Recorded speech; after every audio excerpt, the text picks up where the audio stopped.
Hi friends, idli தோசைக்கு வந்து இந்த மாதிரி குருமா வச்சு சாப்பிட்டு பாருங்களேன். ரொம்பவே டேஸ்ட்டாக இருக்கும். வாங்க அந்த குருமாவுக்கு தேவையான மசாலா வந்து எப்படி ரெடி பண்ணுறதுன்னு ஃபஸ்ட்டு பார்க்கலாம். ஃபஸ்ட்டு கொஞ்சம் தேங்காய்ச்சல் எடுத்துக்கோங்க. செகண்டு இஞ்சி பூண்டு. நெக்ஸ்ட்டு ஒரே ஒரு பச்சை மிளகாய் மட்டும். நெக்ஸ்ட்டு கொஞ்சம் சோம்பு கசகசா.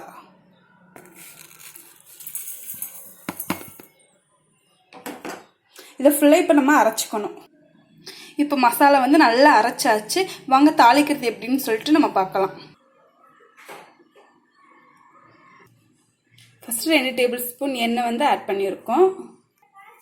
அடுத்து கொஞ்சம் பட்டை லவங்கம் இது வந்து கொஞ்சம் சேர்க்கணும்.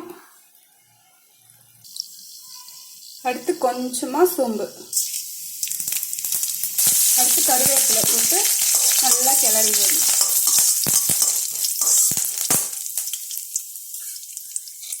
அடுத்து வெங்காயம்.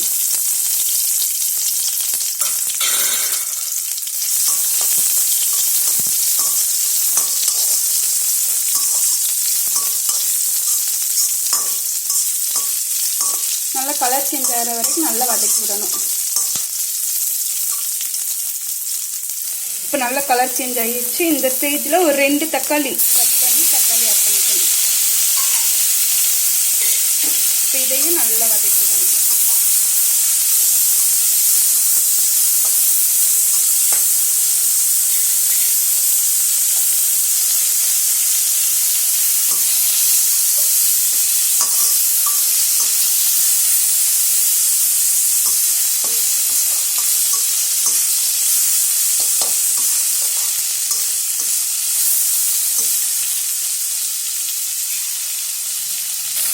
தக்காளி நல்லா வதங்கணும்.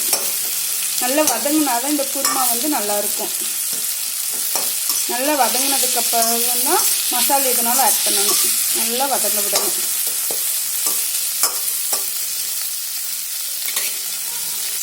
இந்த ஸ்டேஜில் இன்னும் கொஞ்சம் வந்து எண்ணெய் ஆட் பண்ணி இன்னும் கொஞ்சம் நல்லா வதங்கிட்டுக்கோங்க. இப்போ லைட்டாக கிளறிட்டு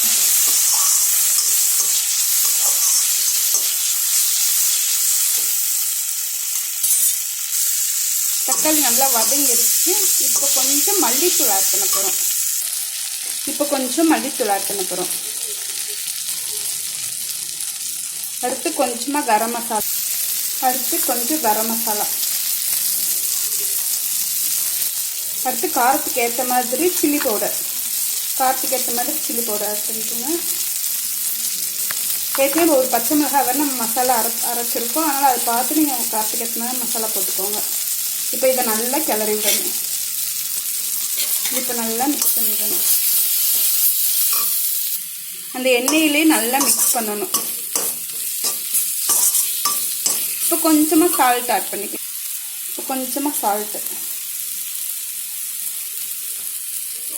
சால்ட் ஆட் பண்ணி வச்சு மிக்ஸ் பண்ணிக்கலாம். இப்போ நம்ம அரைச்சி வச்சுருக்கோம் இல்லையா, அந்த மசாலா வந்து இதில் வந்து கொட்டிடலாம்.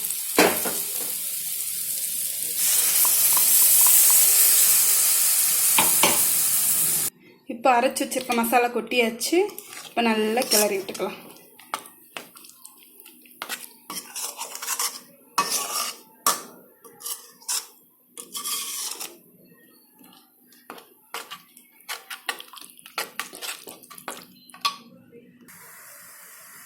இப்போ இதை நல்லா கிளறி விட்டாச்சு. இது வந்து கொஞ்ச நேரம் நல்லா கொதிக்கட்டும். நல்லா கொதி வரணும். அப்போ தான் அந்த மசாலா ஸ்மெல்லாம் போகும். நல்லா ஒரு 10 நிமிஷம் நல்லா கொதிக்க வச்சிடணும்.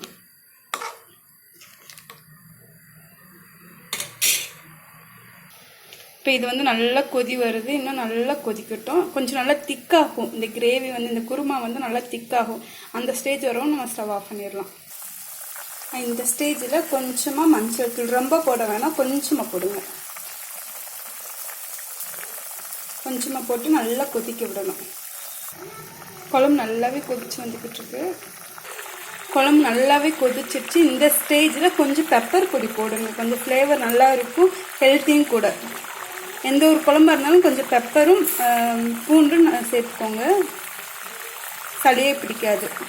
கொஞ்சம் பெப்பர் வந்து இதில் வந்து ஆட் பண்ணிக்கோங்க. டேஸ்ட் வந்து கொஞ்சம் டிஃப்ரெண்ட்டாக இருக்கும். இப்போ குருமா வந்து நல்லாவே ரெடி ஆயிடுச்சு. Thank you friends.